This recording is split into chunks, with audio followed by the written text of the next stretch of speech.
Ill omens.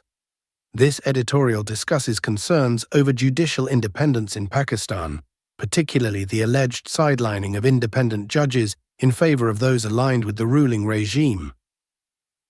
It sometimes appears as if those struggling for an independent judiciary have needlessly burdened themselves with preserving the institution's prestige. This suggests that activists and reformers are fighting for judicial independence, while judges themselves seem unconcerned about their institution's reputation. When the top judges of the country have few concerns about public perceptions, it seems futile to worry endlessly about institutional integrity. Institutional integrity refers to maintaining fairness and credibility in the judiciary.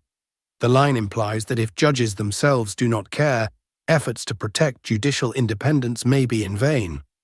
Que sera, sera, as they say. A phrase meaning, whatever will be, indicating resignation to fate. Ever since the 26th Amendment, matters seem to have gone according to script without a hitch. This suggests that judicial appointments and decisions have followed a predetermined plan that favors the ruling regime.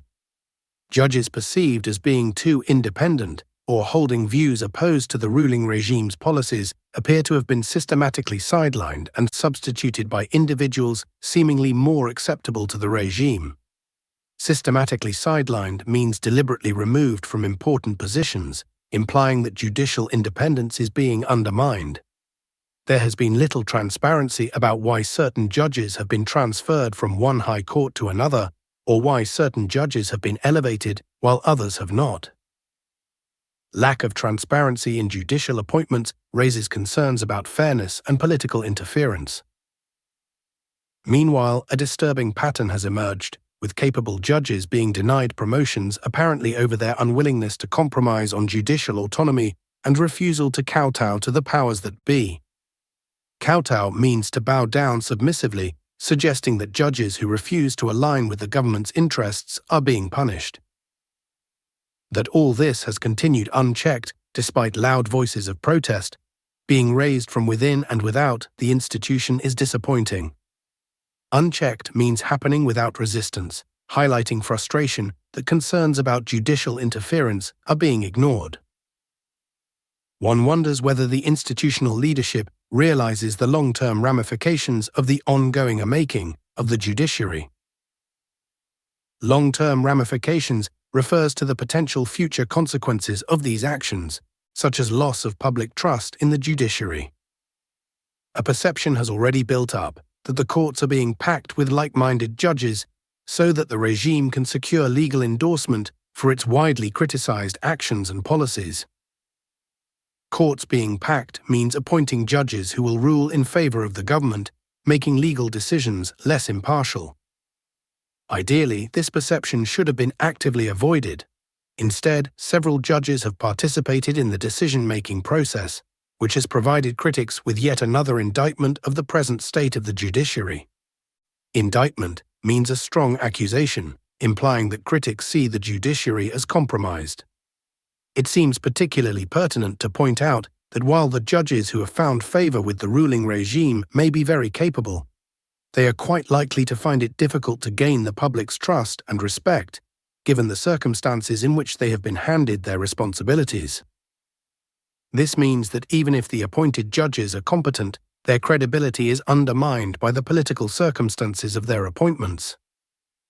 The nation does not remember the PCO judges kindly, refers to judges who took oath under military rule in the past, suggesting that history does not look favorably upon those who compromise judicial independence. Where will this leave the nation? When the institution meant to dispense justice loses public trust in its integrity, to whom do the people turn? If the judiciary loses credibility, the public will have no institution to turn to for fair justice. This is a worrying question that has been raised before but does not seem to have registered. Despite repeated warnings, no corrective action has been taken. It is disquieting that very few of those in important positions seem to think long enough about their decisions and the consequences. Disquieting means deeply troubling, suggesting that leaders are making short-sighted decisions without considering their impact. There are good reasons why political scientists and philosophers alike have stressed the tripartite distribution of state power. It is an essential ingredient in ensuring socio-political stability.